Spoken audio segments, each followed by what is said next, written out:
A paz do Senhor Jesus, queridos. Como você está?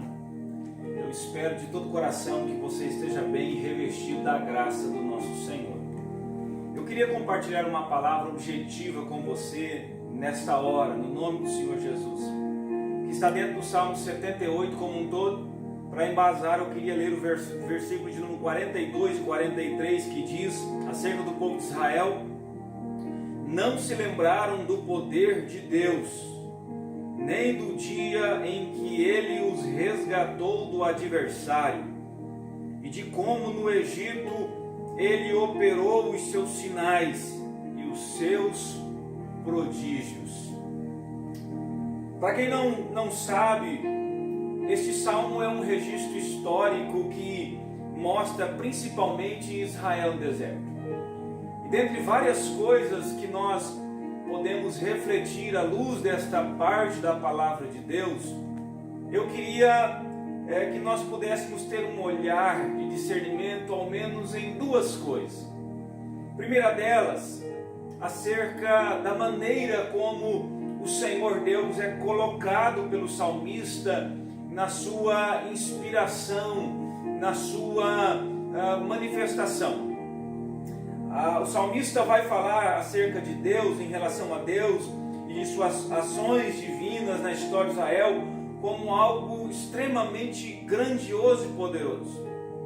A outra coisa que eu gostaria que nós pudéssemos olhar à luz desse salmo é a maneira como o povo reagia às manifestações de Deus, a maneira como o povo reagia em relação ao próprio Deus.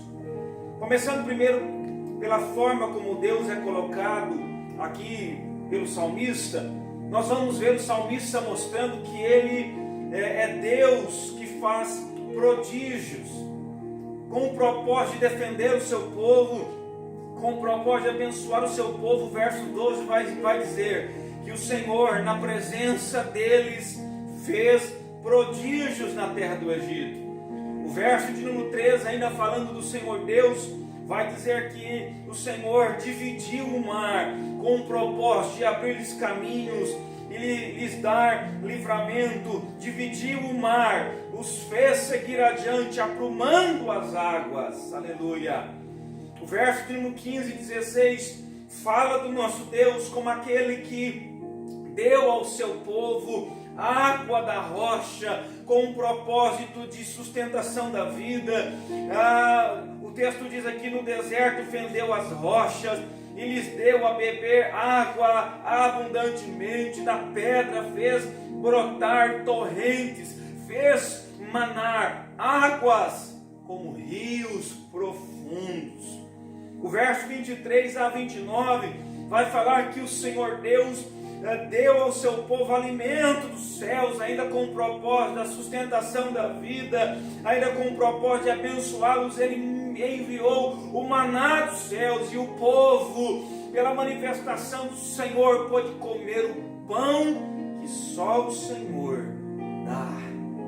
Ou seja, tudo aquilo que o seu povo precisava, o Senhor manifestava com a sua graça e supria suas necessidades.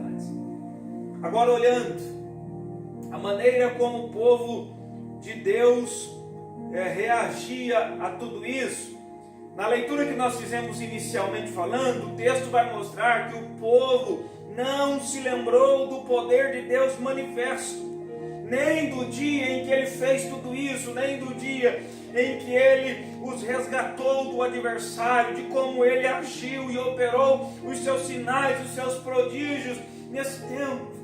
Eu fico me perguntando, à luz dessa reflexão, por que o povo reagiu desta forma? Por que o povo não guardou a aliança do Senhor, como diz o verso 10? Por que o povo logo se esqueceu dos benefícios recebidos da parte do Senhor, como diz o verso 11? Se esqueceram das suas obras e das suas maravilhas. Por que o povo, mesmo diante das grandes manifestações do Senhor, se rebelaram contra o Altíssimo, como diz o verso número 17? Ainda assim não andaram na presença dEle, antes prosseguiram pecando contra o Senhor e se rebelando contra o Altíssimo. Por quê? Por que a descrença tomou conta, como diz o verso 18 e 19, e a obstinação, o coração duro, foi bem na verdade a paga que eles ofereceram a todas as manifestações do Senhor. Sabe qual é a resposta que eu tenho para isso, para esse tipo de reação? Mesmo diante das benesses do Senhor, das dádivas do Senhor, no menor sinal de provação, o povo perdia a linha. Por causa das dificuldades, das lutas, dos problemas, ao invés do povo manter o seu testemunho, manter sua convicção em Deus, sua lealdade em Deus, sua fidelidade em Deus, eles jogavam tudo fora. Eles estavam diante dos sinais, e agora quando surgia uma situação nova, uma situação que os expunha às dificuldades, às provações, eles colocavam tudo a perder. Nesse sentido eu queria falar em tons de conselho ao meu e seu coração nesta noite, porque porventura nós possamos estar tendo o mesmo comportamento, estarmos tendo e praticando a mesma coisa. Assim como na história do povo de Israel, Deus tem se manifestado nos nossos dias. O Senhor Deus tem manifestado sobre nós seu cuidado, sua provisão. Ele tem sido nosso Deus provedor. Seus sinais, suas maravilhas têm alcançado, têm se manifestado nos nossos dias. E a gente precisa fazer a partir disso tudo um altar de adoração a Deus. Nós precisamos construir na nossa relação com o Pai um coração que adora o Senhor, e ainda que os dias difíceis cheguem para nós, como tem chegado agora em dias de praga, de coronavírus, queridos, em nome de Jesus, que nós possamos olhar para as maravilhas que Ele tem feito, independente das circunstâncias e do momento, que nós possamos fazer diante dEle um trono de adoração no nome de Jesus. Fica aqui o meu conselho, possamos vigiar para não incorrermos no mesmo erro do povo de Israel. Afinal de contas, por causa do erro que eles cometeram, nós vamos ver que a indignação do Senhor se manifestou contra eles. A Bíblia vai dizer no verso 21, verso 31, verso 33, 59, 62, que o Senhor se encolerizou contra o seu povo. Então se guarda. As manifestações de Deus estão presentes na sua vida. Que Ele te abençoe, que você seja um servo fiel na presença do Senhor.